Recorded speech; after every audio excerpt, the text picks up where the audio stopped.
Bismillahirrahmanirrahim. Allah'ın salamı, rəhməti və bərəkəti üzərinizə olsun. Gördüyünüz kimi bugün bizim 8-ci dərsimizdir.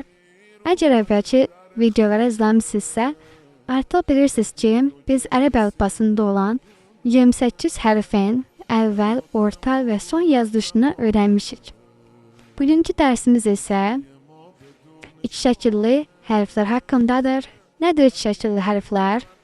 Ərəb əlifbasında olan 28 hərfdən 6 ədədi var ki, bu hərflər yalnız özündən əvvəl gələn hərflərə birləşir, özündən sonra gələn hərflərə isə əsla birləşməzlər. Bu hərflər əlif, dəl, zəl, ra, zeyn və vav hərfləridir. Əgər bu hərflərdən sonra iki şəkilli hərf gələrsə, sərbəst halında, çünki iki şəkilli hərf özündən sonra gələndə birləşmir və özündən əvvəl gələn iki şəkilli hərfə də birləşə bilməz. Ona görə də sərbəst halında yazılacaq.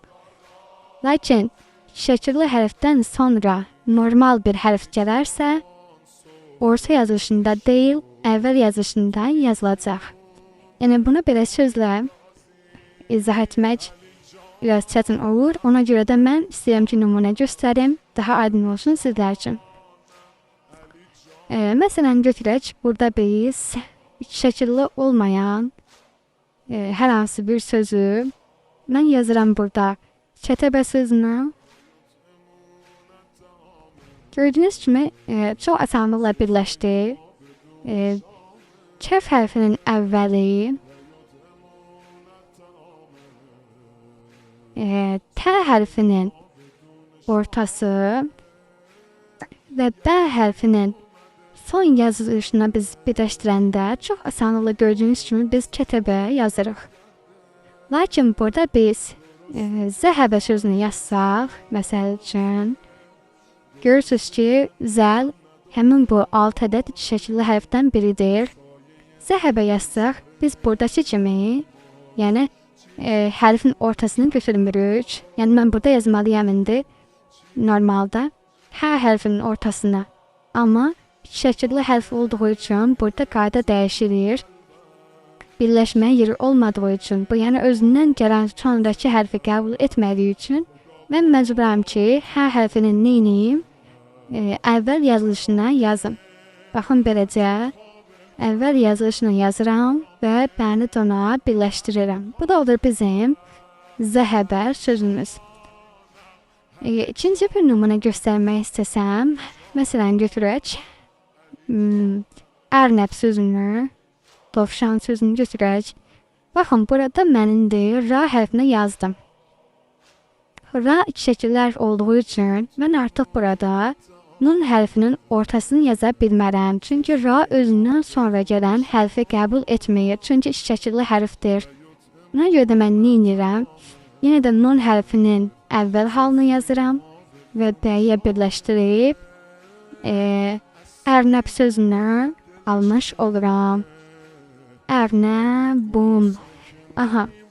Sonra bir də onu qeyd edim ki, əgər bu hərflərdən sonra, yəni bu iki şəkilli hərflərdən sonra sonda iki şəkilli hərf gələrsə, iki şəkilli hərf və ya normal bir hərf gələrsə, sərbəst halında yazılır. Məsələn, gördüyünüz kimi mən burada yazıram dəl, ra və iki şəkilli olmayan bir hərf sin.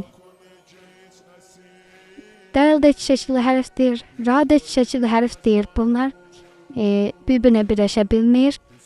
Amma sin baxmayaraq ki, iki şəkilli hərf deyil, onun da birləşmə yeri olmadığı üçün o da sərbəst halında beləcə yalnız yazılır və olur dərasə. Yəni bu da belə ayrı yazılır. Başqa bir nümunə göstərmiş olsam, məsələn, vələdə sözünü götürürüm. Burada vav iki şəkilli hərfdir. Vavdan sonra ləmin əvvəl yazılışını, çünki bu iki şəkilli hərf olduğu üçün orta halını yaza bilmərəm dəmin. Ləmin əvvəl yazılışı və sonunda dəl hərfi gəlir. Bildiyimiz kimi, mən yəqin ki, aydın oldu.